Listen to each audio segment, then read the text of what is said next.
Dakilang lahi, nasa iyong tanging pag-ibig ko, inang bayan.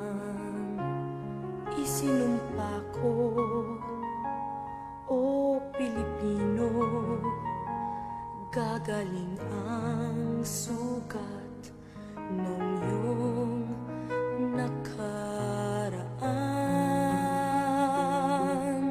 Nang pahiran ko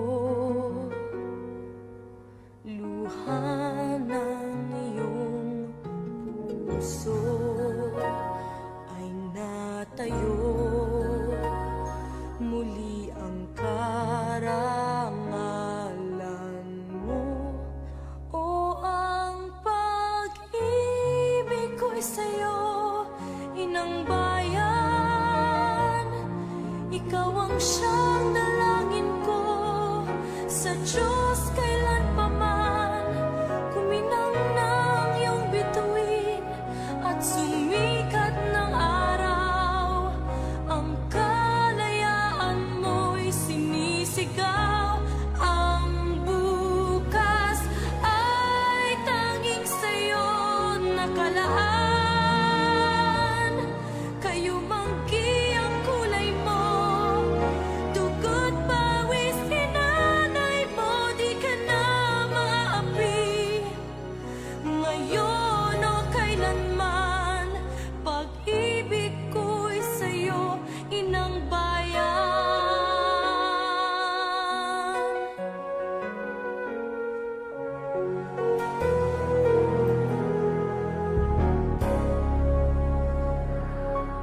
Dakilang bayan, kapayapaan,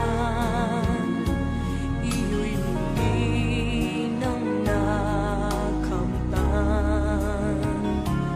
Tulad nung araw, bago inagaw ang kayamanan mo, ang iyong kalayaan. Nang pahiran ko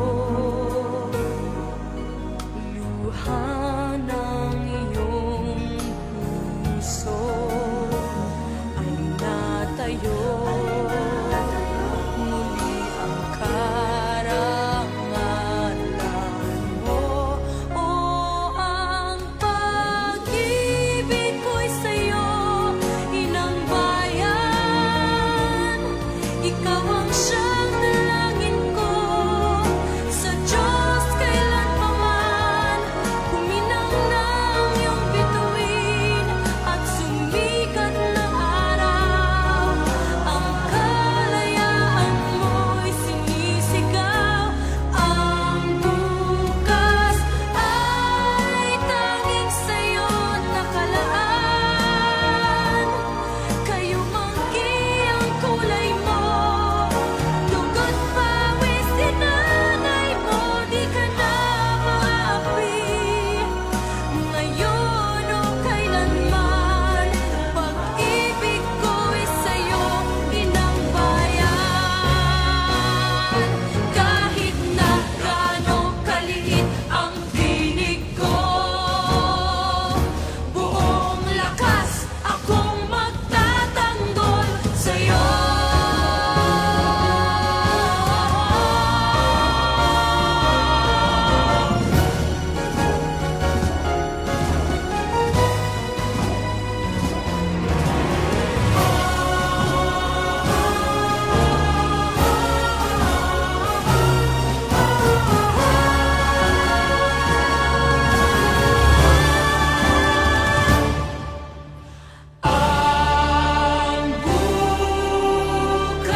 Mabuhay! Isang magandang araw sa inyong lahat. Tayo ng magkwentuhan. Tanungan at kamustahan mula dyan sa inyo pong mga tahanan at kami naman dito sa Quiapo. Ako po si Father Douglas. Ako si Father Danichi. Samahan niyo po kami dito po sa Quiapo.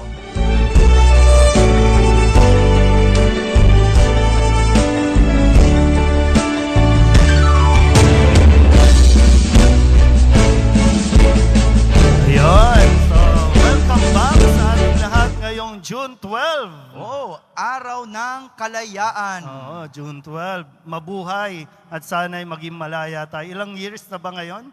122 years na tayong malaya mula sa kolonisasyon ng mga Kastila. Oh, Yun. yun, Father. So, No, at kasabay nito, syempre, Biyernes at araw ng Poong Jesus Nazareno. araw ng ating pagdidibosyon. Yan. Kaya ngayon, no, siyempre nakikiisa ang simbahan bilang mamamayan ng Pilipinas, bilang mga Pilipino, ay talagang sana nga mas maramdaman natin yung kalayaang natamo natin noon pa na tayo po ay hindi pa buhay sa mundong ito. Kaya pumapansin ninyo sa background namin, no, nandun yung watawat natin. Yung ano bang proper term niya? Pambansang watawat, no? ng Yung Pilipinas. bandila, Yan. yung ating bandila.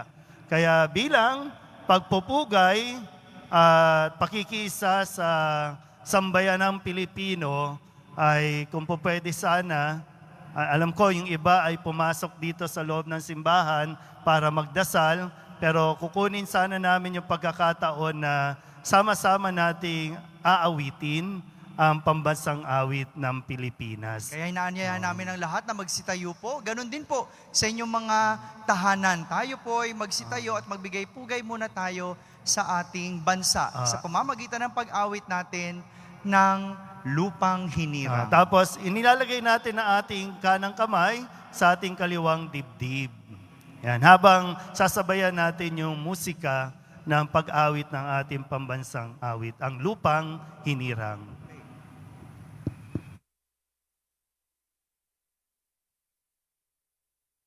Mga kababayan, ang pambansang awit ng Pilipinas.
Mabuhay ang kalayaan! Mabuhay! At siyempre, no, kasabay ng ating pagbibigay-pugay sa ating bansa, ganon din, nagbibigay-pugay din tayo. Nagpapasalamat siyempre sa lahat ng mga bayani na silang naging instrumento at nakipaglaban para sa ating kalayaan. Ipinagtanggol ang ating bayan, ipinagtanggol ang ating kasarinlan. Kaya't magandang makita rin, no, dapat hanggang ngayon ating pinagdiriwang ito at siyempre ito naman ay hindi natin ma-enjoy o may sasabuhay kung hindi dahil doon sa mga nagbuwis ng kanilang buhay at naging matapang para manindigan sa ating pananampalataya. At dapat ipinagmamalaki natin ang ating pagiging Filipino. Ipinagmamalaki natin na tayo po ay kabilang dito sa bansang Pilipinas at ipagpapatuloy ng bawat Pilipino ang pagtatanggol sa bayan. Yan, totoo yan. Mahalaga yan. No? Usapin ngayon sa panahon natin ang tungkol sa kalayaan. No? Mahalaga na pinagtatanggol natin to. Mahalaga din na iniingatan at inaalagaan natin ito.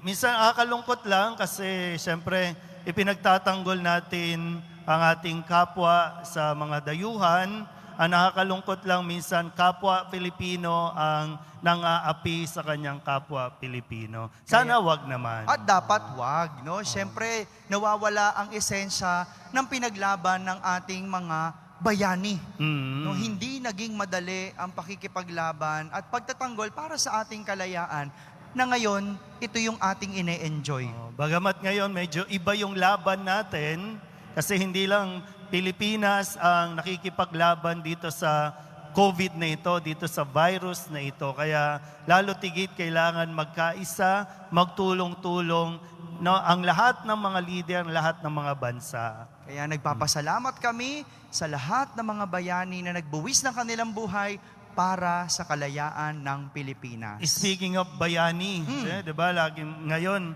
talagang shout out tayo, pinagpupugayan natin yung mga tinatawag natin mga bagong bayani. Bukod sa mga OFW na tinawag na natin mga bagong bayani, Sa panahon ngayon, sa sino ba panahon ang mga ngayon? tinuturing natin mga bagong bayani? yung ating mga frontliners. Yan. Andyan yung, dito may nakita tayo sa loob, no, na may mga nagdarasal na mga kapulisan at mga kasundaluhan. No, sir, shout out po sa mga frontliners natin sa hanay ng mga kapulisan. Siyempre, pag sinabing frontliners, hindi lang naman ito nalilimitahan sa ating mga medical frontliners. Siyempre, kasama dito lahat ng mga nagsusumikap at lumalaban sa pandemyang ito. Nandyan din yung ating mga katuwang na mga delivery suppliers o personnel. No? Sila yung mga nagpapagaang ng ating buhay na hindi mo na kailangan lumabas para ikaw pa mismo yung pumunta sa tindahan o ikaw pa yung mismo makipagsiksikan. No? May mga delivery drivers tayo na sila yung tumatayo para mapagaan ang ating buhay. From utility to security to staff, sa mga doktor, sila po yung mga tinatawag natin mga frontliners. Yan, lahat ng mga nagsusumikap labanan ang pandemya. Kayo rin po ay tinuturing nating mga bagong bayani. At syempre bilang simbahan, kami naman ay patuloy na nagdarasal para sa inyo po mga kaligtasan. Ito naman yung pinakamahalaga syempre sa lahat. Dahil wala tayong kakapitang iba kundi ang Diyos. Lalo sa panahon natin ngayon. Kaya nga, lagi pa rin natin isinusulong ang kahalagahan ng pananampalataya sa panahon ng pandemya. Kung tayo, pinagdarasal natin lahat ng mga frontliners, siyempre napapasalamat din tayo doon sa mga nagdarasal naman sa mga pari. Yan. No, para magtuloy-tuloy, maging maganda yung kalusugan. Kasi kapag ang pari medyo na-quarantine, hindi na siya pwede muna makapagmisa.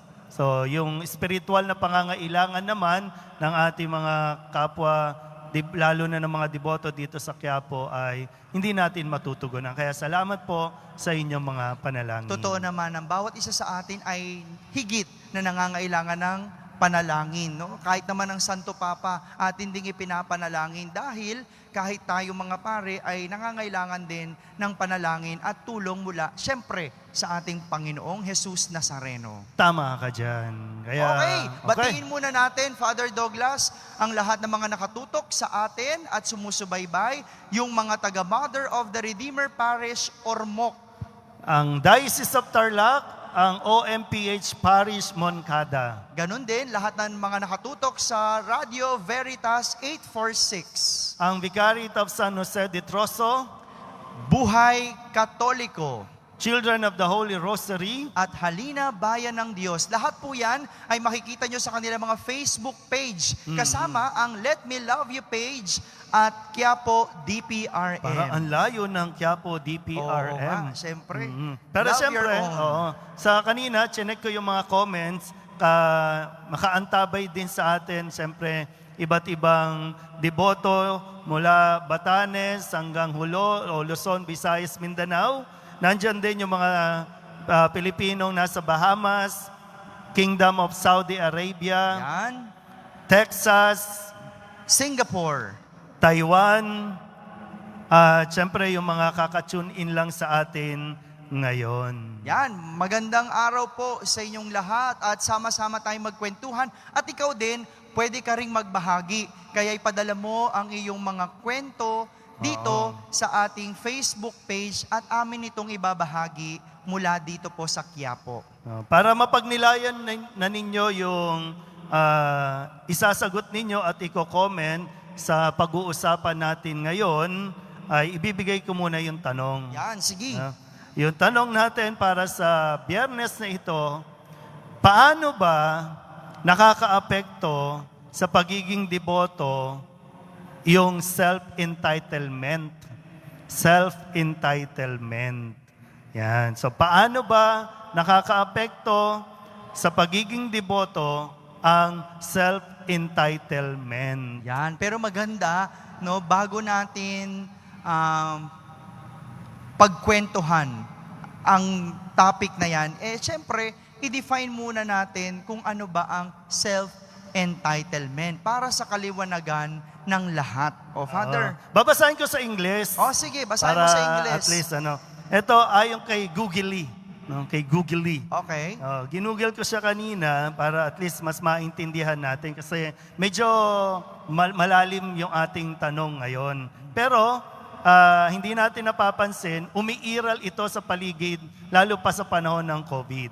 So sabi ng Google, ang self-entitlement is when an individual perceives themselves as deserving of unearned privilege or privileges. So these are the people who believe life owes them something. Halimbawa, reward, a measure of success, and a particular standard of living. So maganda yung pagtunan ng pansin nyo. Ang self-entitlement ay unearned privilege. Ang tanggap ng isang tao, no, ay karapatan ko ito, privilege ko ito. Pribilehiyo ko ito. Oo. No, yung pribilehiyo kasi, ibinibigay yan.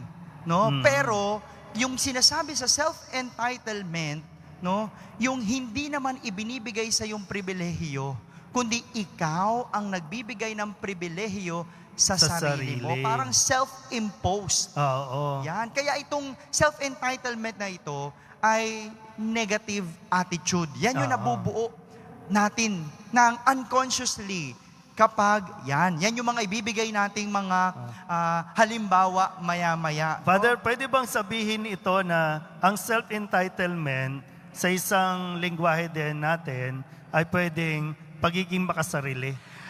Tutungo yan doon, yung pagiging makasarili, kapag yan na ang iyong isinasabuhay.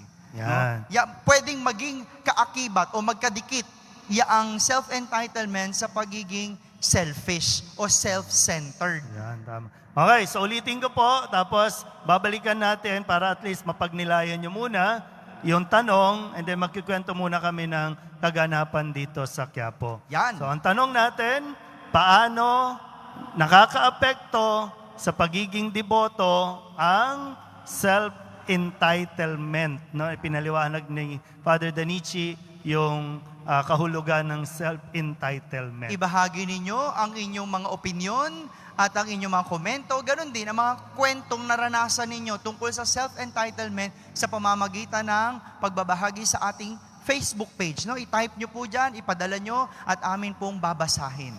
Father, baka makatulong sa pagninilay nila. No? Kasi syempre tayo ay mga deboto at halimbawa natin lagi na tinutularan, walang iba kundi ang Poong Jesus Nazareno. Kaya hayaan yung basahin ko yung sinulat ni San Pablo sa mga taga Filipos, no? Parang Philippians, no? Philippines. Sabi minsan, no? A reading from the letter of Paul to the Philippines, no? Okay. So ito yung sulat ni San Pablo sa mga taga Filipos para mas maintindihan natin yung konteksto ng ating pinag-uusapan. Sabi po sa sulat, kahit taglay niya ang kalikasan ng Diyos, Hindi niya ipinagpilitang manatiling kapantay ng Diyos. Sa halip, kusa niyang binitiwan ang pagiging kapantay ng Diyos at namuhay na isang alipin. Ipinanganak siya bilang tao at nang siya'y maging tao, nagpakumbaba siya at naging masunurin hanggang kamatayan sa krus. Yon. So sana po makatulong sa inyong pagninilay. O mamaya, tulungan natin silang humugot dyan sa ating pagbasa. Pero gaya na sinasabi mo kanina, Father, yan kasi medyo dumadami ang ating mga information. Ano muna yung gusto nating gawin bago natin simulan ang ating pagbabahagi? Ano ba? Yung kamustahin, ikaw talaga nalilimutan mo. Ang dami mo kasi gusto sabihin. Kamustahin muna Kamustahan muna natin. tayo. O Kamusta syempre, ba tayo? yung programa natin ay tungkol sa Quiapo, ibabalita namin sa inyo kung ano bang kaganapan dito kahit na hindi kayo nakakapunta dito sa Quiapo. Oo. So, yung last episode natin, last Friday, no, ay binuksan natin yung simbahan para sa mga gustong makapagdasal. Binuksan natin dahil tayo ay nasa General Community Quarantine. Ibig sabihin, may pahintulot ng gobyerno na bubuksan ng simbahan na mayroong 10 mga mananampalataya na papasok kapag ka mayroong misa. Dahil walang misa, kaya binuksan natin yung pintuan ng simbahan para sa mga gustong dumaan, magdasal, magnilay ng, siyempre, at least, no, o maximum of 15 minutes na makapagnilay kayo. Ganun pa man, nilimitahan natin ito sa 50. Siyempre, para ma-maintain pa rin natin ang social at physical distancing. Kasama na rin siyempre ng mga ipinapatupad nating mga health measures na pagpapasok sila dito sa ating simbahan, kailangan muna silang ma-disinfect, lalong-lalo na ang kanilang mga paa at ang kanilang mga kamay. So meron tayong mga foot bath, meron din tayong disinfection na alcohol na ilalagay sa kanilang mga kamay bago sila makapasok ng simbahan at kukunan din sila ng kanilang body temperature. Siyempre, ulitin, no? No face mask, No entry. Yan. At mas maganda sana kung meron ka ring face shield para dagdag protection sa iyo. At shout out sa mga ihos na tuwan-tuwa din dahil sila ay muling nakapaglingkod, no, sa Poong Nazareno dito sa loob at sa labas ng simbahan para i-facilitate yung mga tao na nais pumasok sa loob ng simbahan. Nagpapasalamat kami sa inyong lahat sapagkat hindi naman namin kaya ito na mapasinayaan kung hindi din dahil sa inyong mga tulong at serbisyo. Yan. Huwag kayong mag-alala kasi si Monsignor Ding ay mayroong soup kitchen. Yan, ang araw-araw nating ginagawa, no? Busy ang ating kusina dahil diyan kasi paraming kaldero ang ating niluluto o ginagamit sa pangluto para maihatid ang konting makakayanan ng ating simbahan sa mga taong nagugutom sa panahon ngayon. At napansin ko lang yung mga nagluluto ng sopas, lomi, champurado, lugaw. Meron pa ba? Matataba na. Ay, syempre, kakatikim. Sila yung una. Sila yata yung mga una dyan, no? Frontliners, kumbaga. At syempre, bukod dyan, yung inyo po, no? Tuloy-tuloy yung inyo pong pagpapadala ng mga tulong at mga donasyon. Kaya tuloy-tuloy pa rin tayong nakakapagbigay. Magbibigay ng relief, no? Totoo yan, Father, no? Tayo naman, hindi naman tayo huminto na nagbibigay ng relief, no? Parami at palawak ng palawak yung ating natutulungan sa dami ng nangangailangan sa panahon ngayon. Kaya maraming salamat sa mga nagpapadala ng kanilang mga donasyon at mga tulong.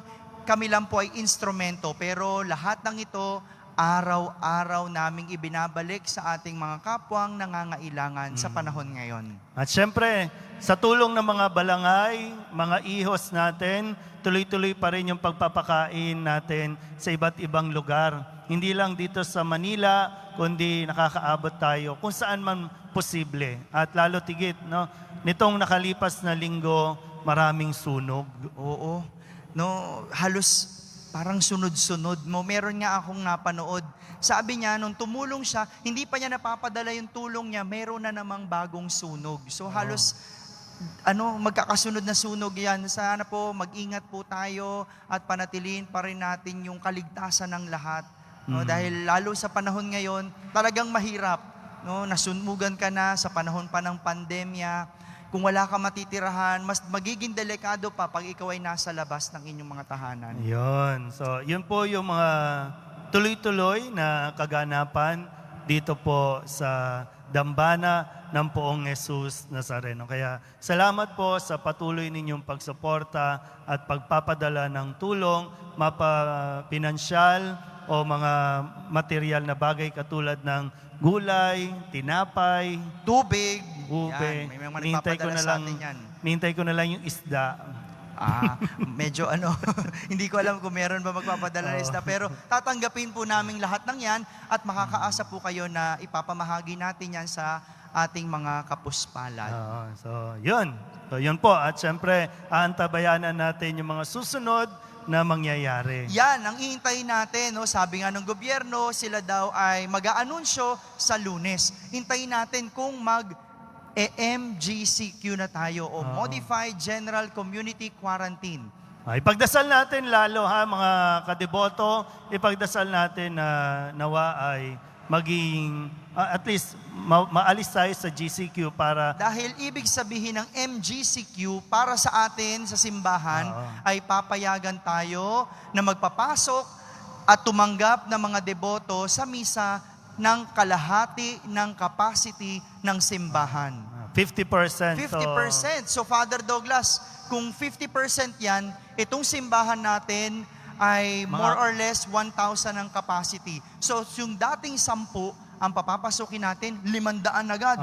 Pwede yung 300 to 500. No, basta i-make Iasahan sure lang natin natin. yan. Sabi ng gobyerno yan. Pero makakaasa naman ang lahat na hindi pa rin natin ihihinto ang ating mga health measures and protocols na dapat sundin bago makapasok dito sa ating simbahan. Yan.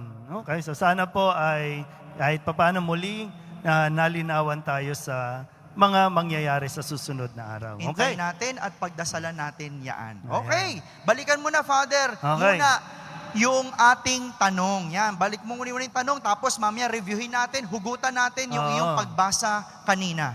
Ang tanong, Tanong, no. paano nakakaapekto sa pagiging deboto ang self-entitlement? Yan, self-entitlement. Yan. At paghugutan natin ngayon yung pagbasang binasa mo kanina. So sabi sa sulat ni San Pablo, no, ang Poong Jesus Nazareno, bagamat Diyos, ay hindi nagpumilit makapantay ang Diyos, kundi nagpakumbaba nang siya'y maging tao at naging masunurin sa Diyos hanggang sa kamatayan sa krus. Diyos na yan, ha? Si Jesus na yan. Alam naman natin ang kanyang kapangyarihan at kapasidad. Pero, no, hindi siya umastang kapantay ng Diyos. No, talagang alam niya ang kanyang lugar. Ganon din, lalo na alam niyang lugar sa lahat ng mga tao.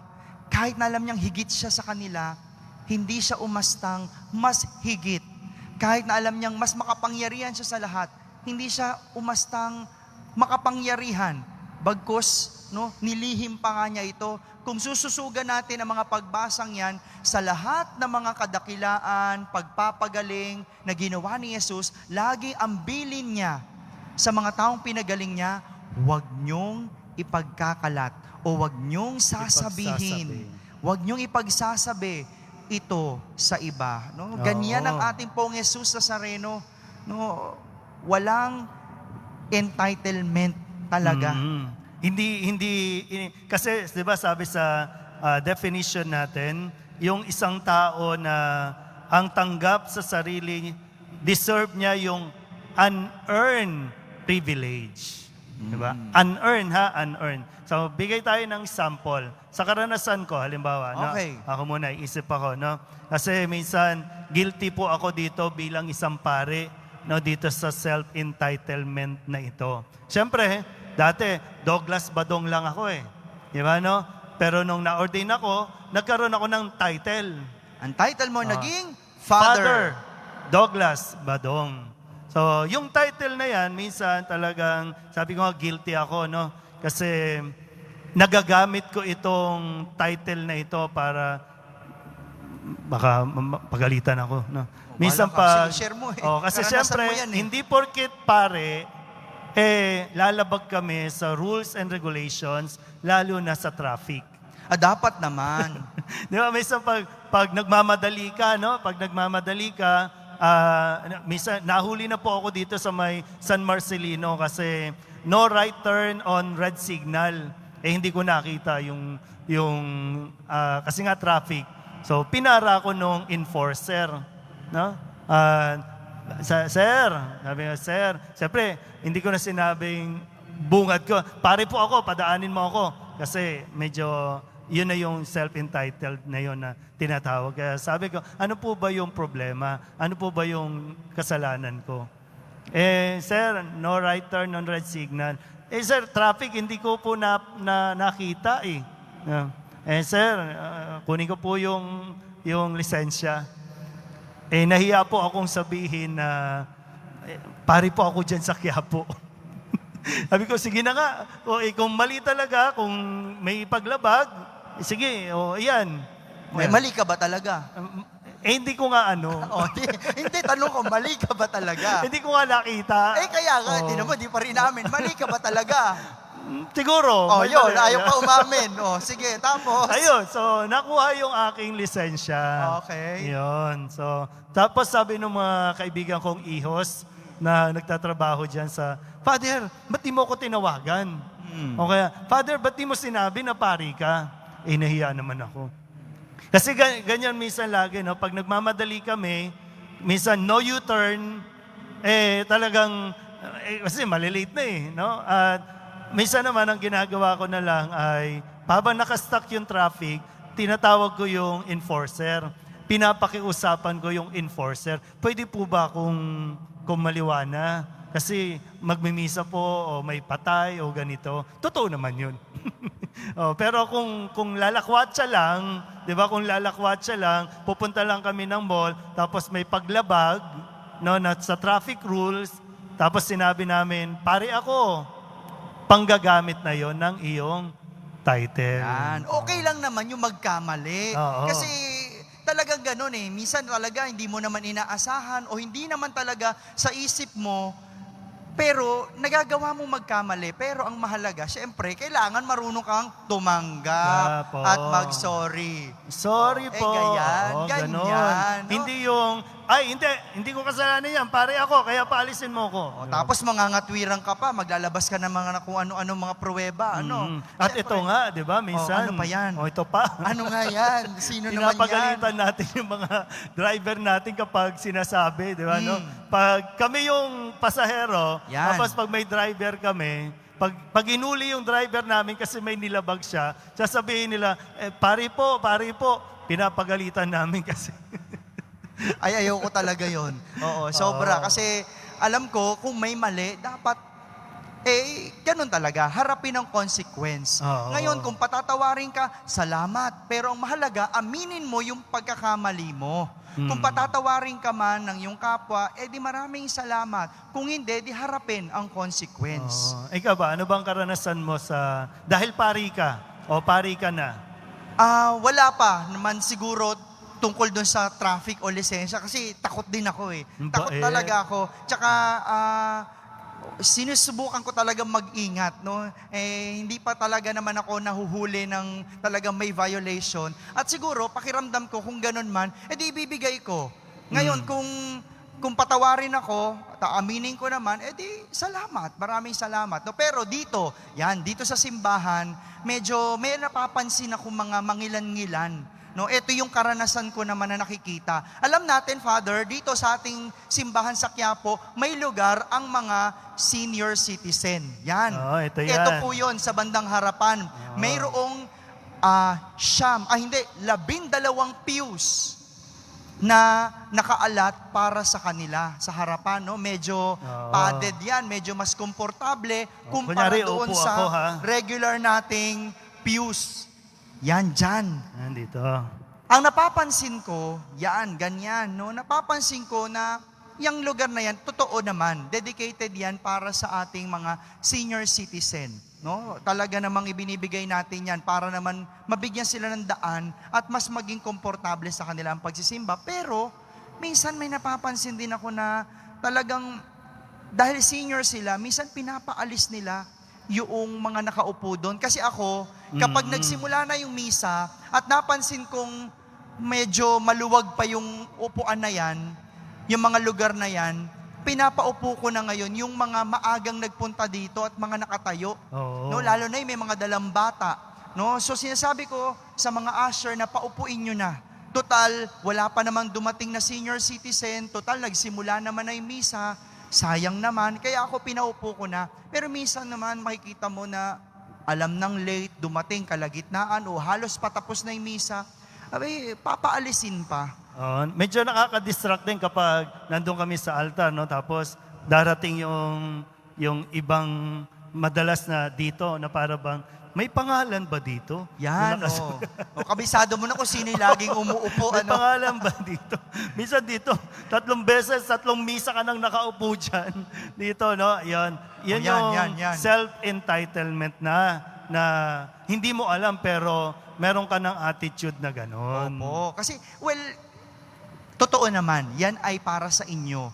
Pero kung alam mo namang merong nakaupo, no, dahil nahuli ka, no, dahil na nagsimula na yung misa o patapos na yung misa, edi maaaring pwede ka naman mag-intay. Dahil ibibigay pa rin naman sa iyo yan pagkatapos ng misa. No? Kaya medyo ako talaga na naguguluhan sa aspetong yun na para bang kailangan mo magpaalis nang dahil lang sa upuan, kailangan nagkakainitan o nagkakadiskusyunan para lang dun sa maliit na bagay na iyon. At deboto yan. Oo. No? Kaya gaya nga na Deboto sabi mo, tinuro mo na kung saan lagi mga nakaupo. Yan, sige, kayo man na Deboto nandyan, yan. yari kayo, natatandaan kayo ni Father Douglas. At nakikita namin kayo.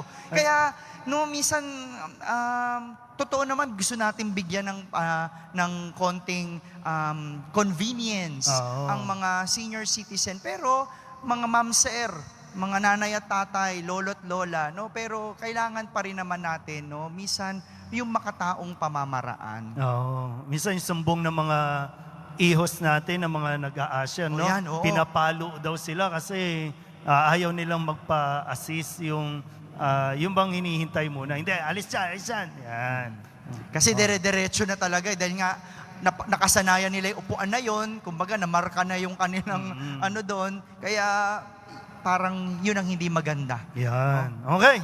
So, Ayan, ibahagi mo na ngayon yung mga... magbabasa tayo ng ilang mga comments. Yan. No, atin po para sa pinagninilayan natin tungkol dito sa self-entitlement, kung paano ba ito nakaka-apekto sa ating pagiging deboto. Pakilagay nyo lang din yung lugar, no, kung taga saan kayo para ma-acknowledge natin. Una, si Alvin Taktakin Tumagos. Sabi, magandang araw po, Pads, Danichi Badong. Shoutout ko lang muna po ulit yung mga kasamahan kong lay minister. Yan, mamaya babalikan natin yung mga lay minister na yan. Para sa akin po, malaking balakid sa isang deboto ang self-entitlement. Dahil po dito, sinisira nito ang totoong ugnayan natin sa poong Jesus Nazareno.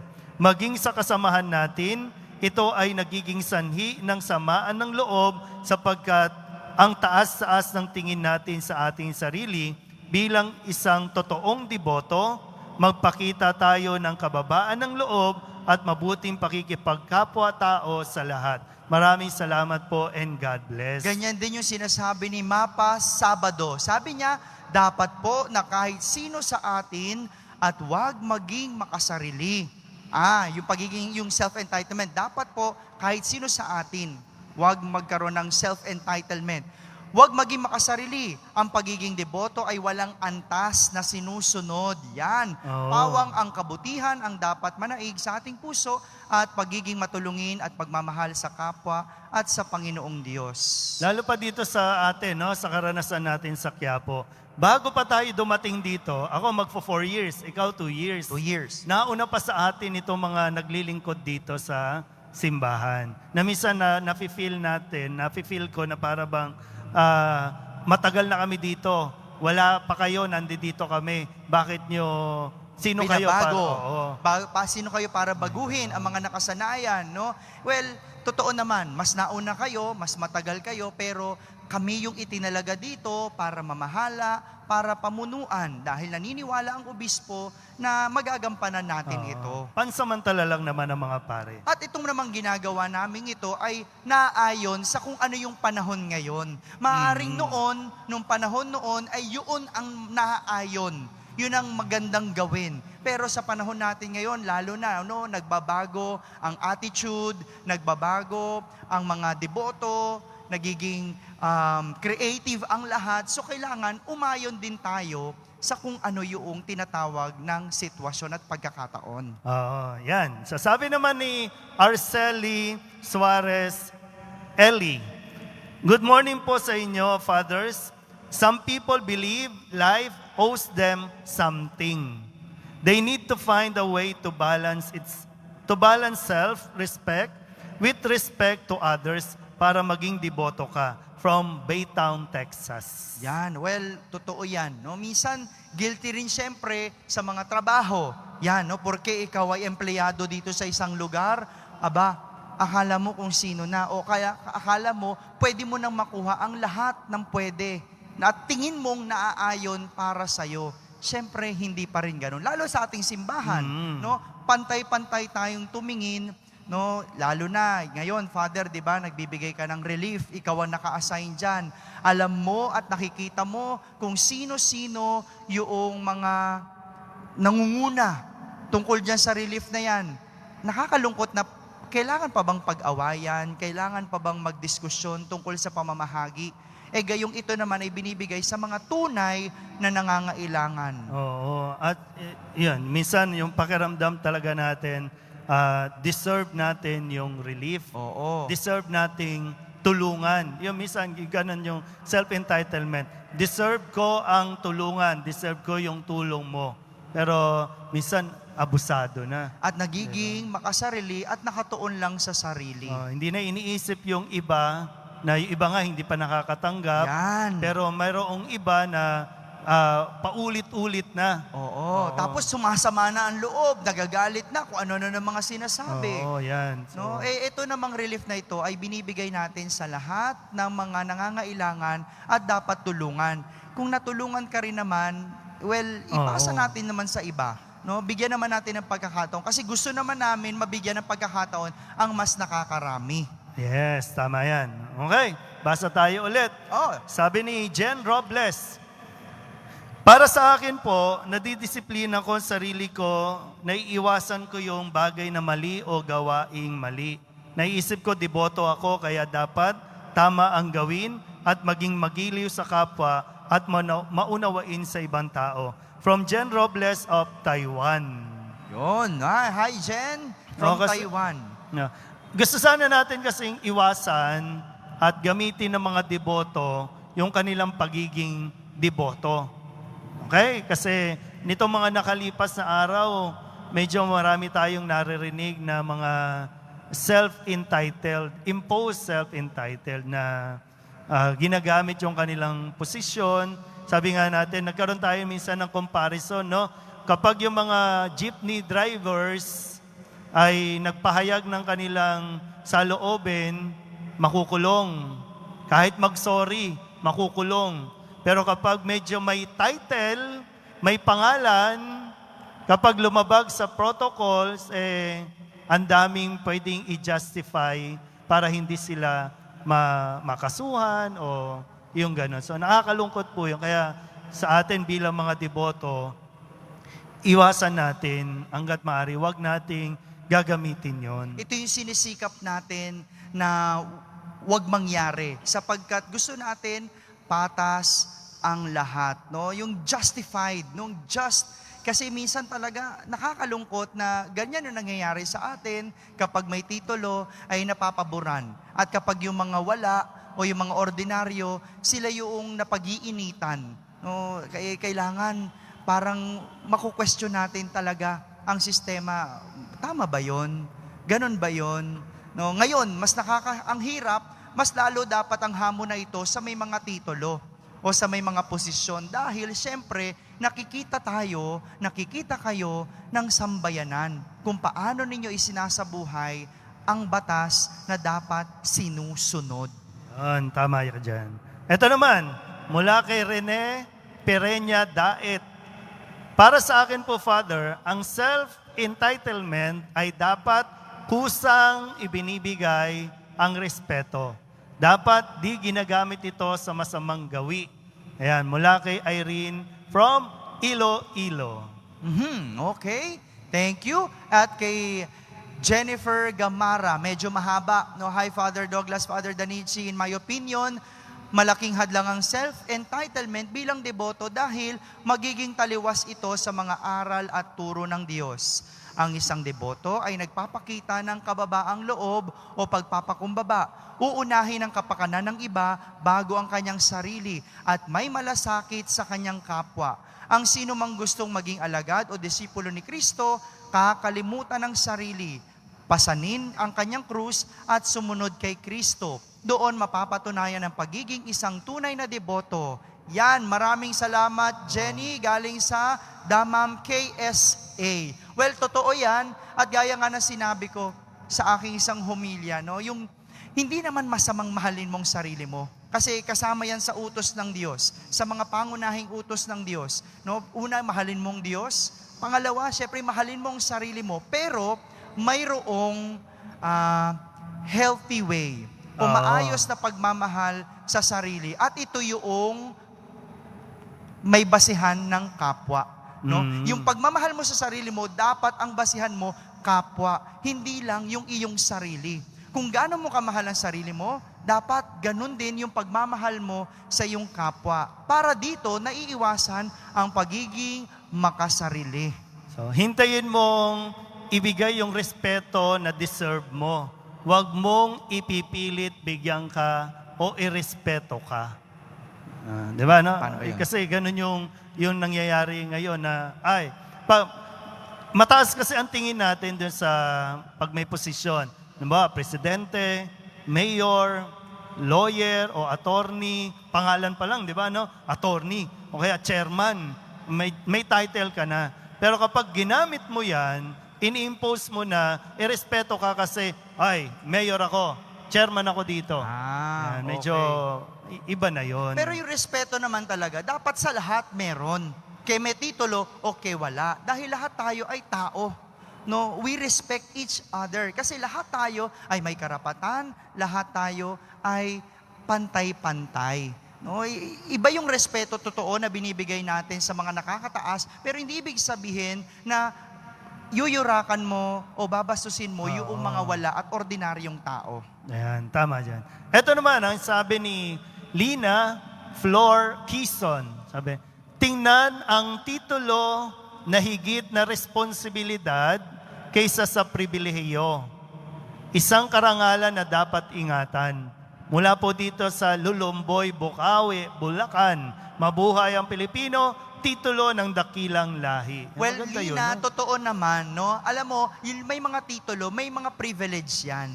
Pero yung pribilehiyo na yun ay ibinigay dahil sa kanilang titulo. Pero more than that, yan, self-entitlement na yan. No? Gaya halimbawa, siyempre dito, pag ikaw ay mayor o may katungkulan sa isang lugar, siyempre nasasakupan mo yan. At mayroon kang mga pribilehiyo sa iyong nasasakupan. Pero, hindi nangangahulugan na lalabagin mo yung mga patakaran sa ibang nasasakupan o ibang lugar. Kasi iba na yon.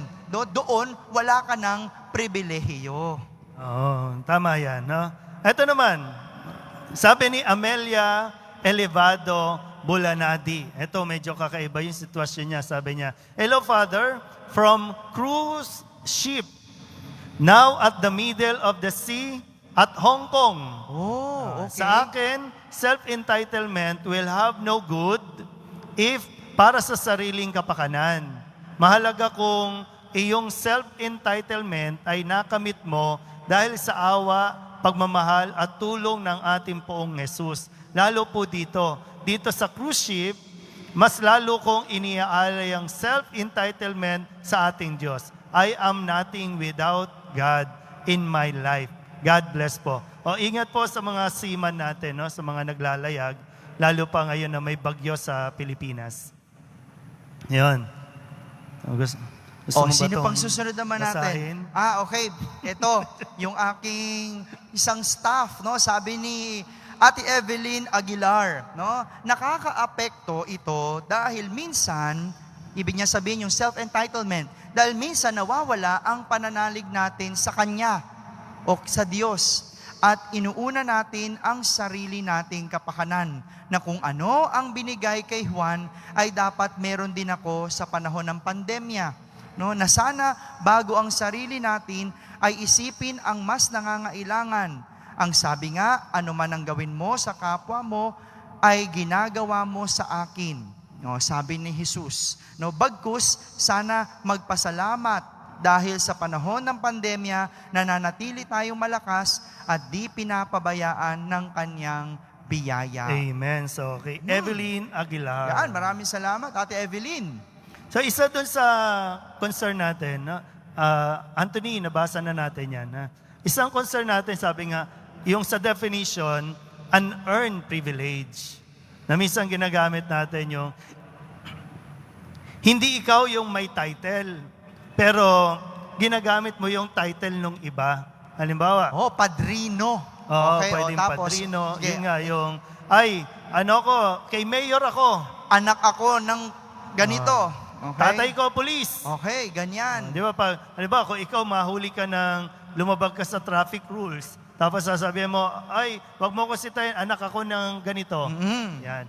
Hindi sa'yo yung privilege na yon, pero sinasamantala mong gamitin o pagsamantalaan yung title. Nakakalungkot at meron yan. Totoo yan, nangyayari yan. No? Yung parabang nagiging extension na parabang yung privilege ay naipapasa o naipapahiram. No? Di maka mas lalo na nakakatakot kung siya na mismo yung may privilege o siya na mismo yung may titulo, baka iba na talaga ang gawin. Kung gusto nyo ng title, dito sa recto, maraming gumagawa. Maraming gumagawa ng title. Pero mali yun. Mali yun. Kaya dapat, sabi nga, ini-earn na yung dinideserve talaga natin. Kung deserve mo ba talaga yung title na yan? Ano itong sabi ni Si Teresita. Sige, Teresita Bernardino. Para sa akin, di dapat ipinagmamalaki ang titulo mo bilang deboto. Yan. Dapat ay ingatan ito sa lahat ng oras at sa lahat ng lugar. Watching from Surrey. Busy. Tinan mo, yung pagiging titulo, yung pagkakaroon ng yung pagiging deboto, nagagamit din pala. Sige nga, alam ko meron kang karanasan yan. Sige, sa mga deboto mo kasi siya yung may hawak sa mga deboto. Isa sa mahirap yun, lalo na yung translasyon natin, di ba? Sinusubukan natin ma-improve yung ating translasyon, pero maraming deboto ang nagsasabing, deboto ako, kaya padaanin nyo kami. Meron kami mga one-way, mga saradong daan, pero i-impose nila na deboto kami, padaanin kami. Nagkaroon tayo ng malaking problema dyan nung nakalipas na translasyon. Yan, totoo yan. Kaya, kailangan muna natin sa tawagin ng mga atensyon ng ating mga debotong nandyan. Mag-maintain lang po natin ang social distancing. Isa-isa lang po ang papasok. Lahat naman po magkakaroon ng pagkakataon. Hintayin lang po ang tamang oras. Sa mga usher natin, makinig po.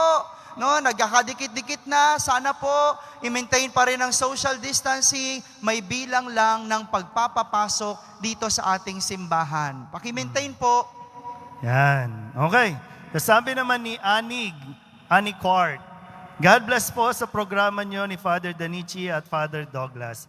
Para po sa akin, bilang isang deboto, dapat wala man pong self-entitlement, hindi naman po dahil isa akong deboto ay angat na ako.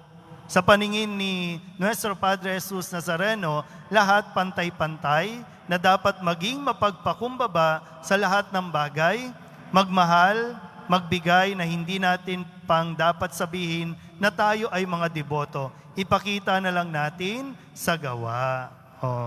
Diba? Ito naman ang pagbabahagi ni Dennis Castaños mula po sa Quezon City. Magandang araw po mga padres. Ang self-entitlement ay nakakaapekto sa maling pananaw at pamamaraan. Di lamang bilang isang nananampalataya, maging sa payak na pamumuhay, pinalalawak ang agwat ng pagiging pantay-pantay ng bawat isa, anuman ang pinagmulan o katauhan ng isang tao. Yan, ang gusto niyang sabihin yung pagkakaroon ng pantay-pantay o pagtingin ng pantay-pantay sa kapwa. Sabi naman ni Maria Janice Rosales Hardo, nawawala na ang sense ng pagiging tunay na deboto, napupunta na sa ulo ang paglilingkod na dapat laging may kasamang kababaang loob. Ang pananampalataya ay dapat laging nasa puso. Ang pagkakaroon ng kakayahang tumulong sa kapwa sa paraang bukal, malinis na hangarin at walang hinihintay na kapalit, ang pinakamabisa pa ring dapat taglayin ng isang tunay na alagad at tagasunod ng Panginoon. Kahit na anumang tayog na ang narating personal man o sa pananampalataya ang basihan. Yan, yung pagiging lingkod ay ikaw ang kusang nagbigay niyan. Ikaw ang naghahandog niyaan sa iyong pinaglilingkuran. Kaya, iyaan, kung tutuusin, ay isang action of humility. No? Isang gawain ng pagpapakumbaba. Kaya, yung mga naglilingkod sa ating sa simbahan ay nararapat lang na tayo dapat yung una nagpapakumbaba at umiisip ng kapakanan ng kapwa at hindi baliktad. No, minsan pagka ikaw ay lingkod dito, no, porque ikaw ay servant o naglilingkod dito, no, o dahil deboto, no, dire-diretso ka na. Pwede ka na mapaboran, pwede ka makaupo sa harapan, pwede ka mabigyan ng upuan. No, pero hindi po ganun 'yon. Dahil dapat bilang lingkod, tayo ang nagbibigay ng serbisyo sa ating kapwa. At speaking of lingkod, minsan may nag-message sa akin, no? Miyembro ng organisasyon natin. Sino yan? Ako, sino Itago yan? natin sa Naku, pangalan. hindi pangalanan mo yan. Hindi pwede yan. Sabi niya, Father, member po ako ng Ano member na ano? Anong ministry yan? Sabi niya, Father, pipila din po ba ako? Ayan, saan yan, Father? Kasi di ba, nagpapapila tayo sa mga gustong Opo. pumasok dito eh. So, sabi, para bang dahil lingkod ako ng simbahan, pipila pa rin ba ako? Oh, yan ang tinutukoy ko kanina. Oh, ano sagot mo? Kasi sabi ko, opo, pipila Ayan. pa rin. Opo. Kasi minsan yung mga lingkod ng simbahan, yun nga, no, nagkakaroon ng self-entitlement. Ba't ako pipila? Dapat automatic na, Father, bigyan nyo kami ng tulong. Dapat kami muna. Dapat una kami.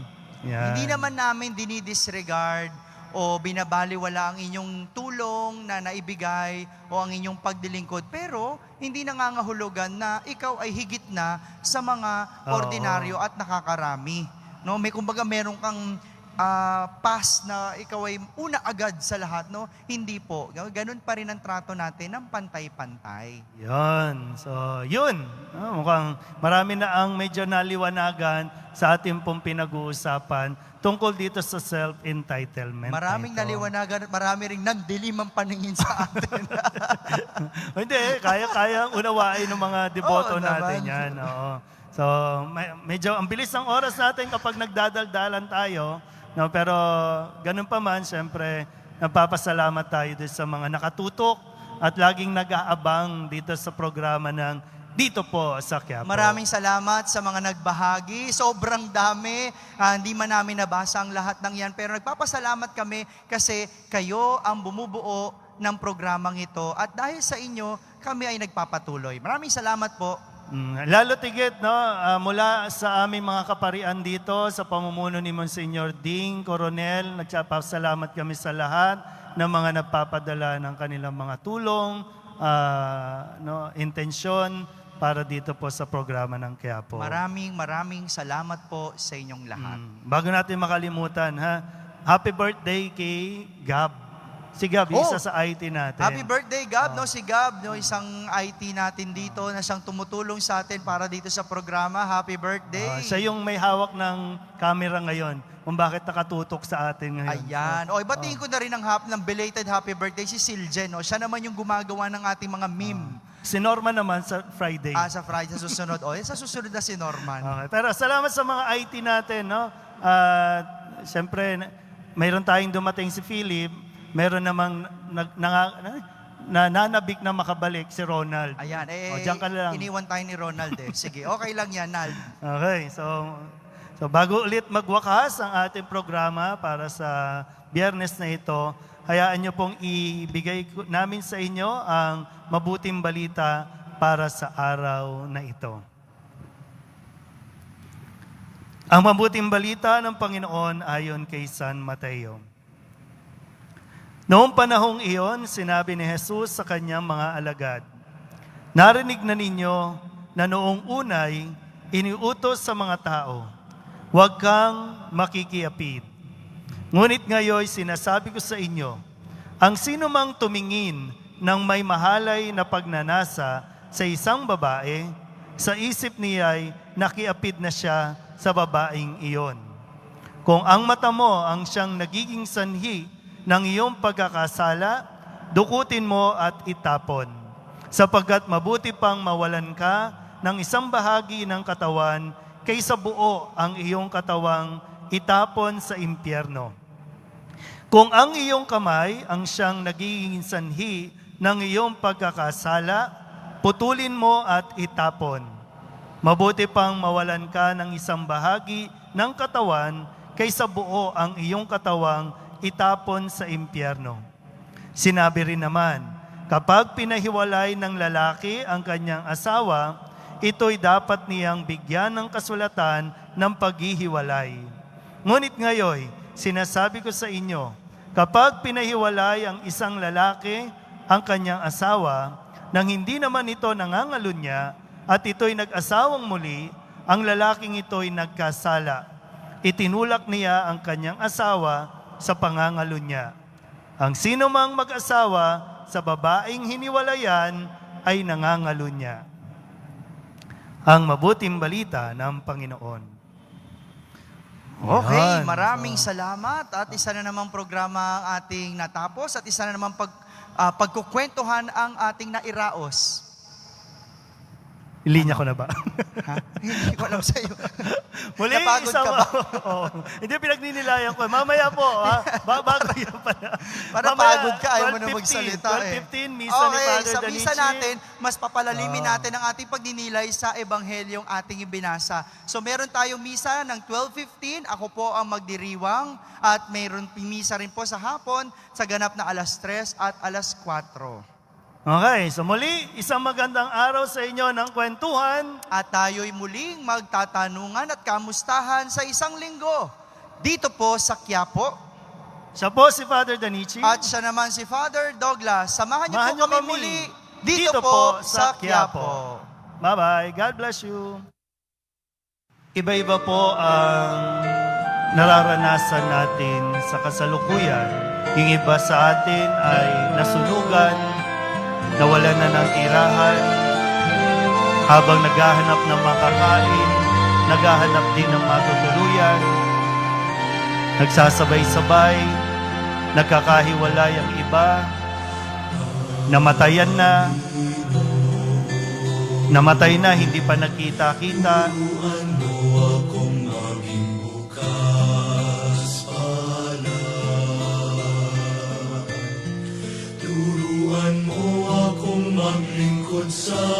Halos nagkakasabay-sabay. Nagkaroon tayo ng COVID, naging quarantine tayo o quarantine tayo. Kasabay nito, biglang dumating ang bagyo sa iba't ibang lugar. Habang naka-quarantine,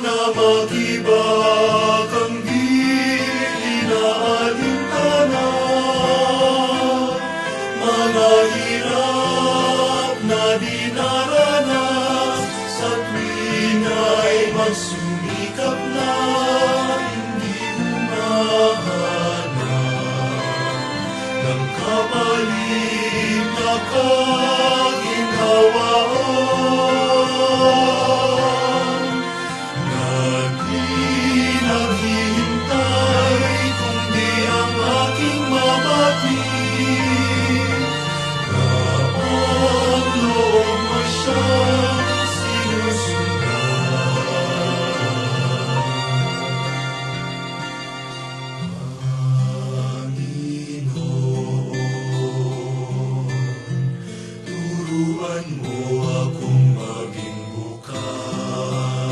Ngayon, maraming tao stranded sa airport, hindi makauwi, hindi mabigyan kung anumang proseso ang dapat gawin.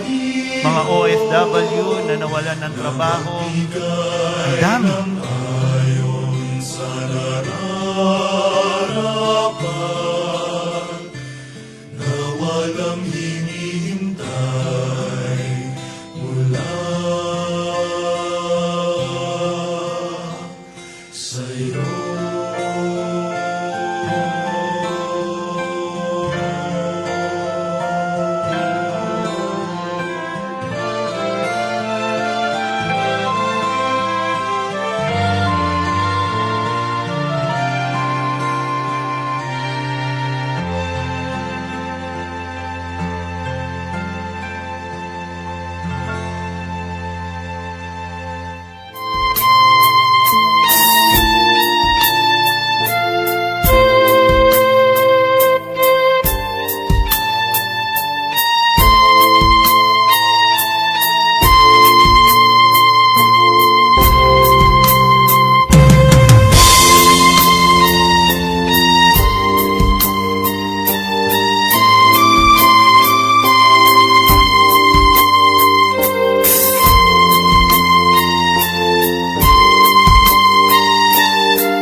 Sabay-sabay. Minsan talaga ito yung mga mensahe na ibinabato sa atin. Kung kaya't, no, kasabay nito, sinasabayan din tayo ng Panginoon sa atin pong mga nararanasan. Anumang hirap ng ating pinagdaraanan, sinasamahan tayo ng Poong Jesus Nazareno.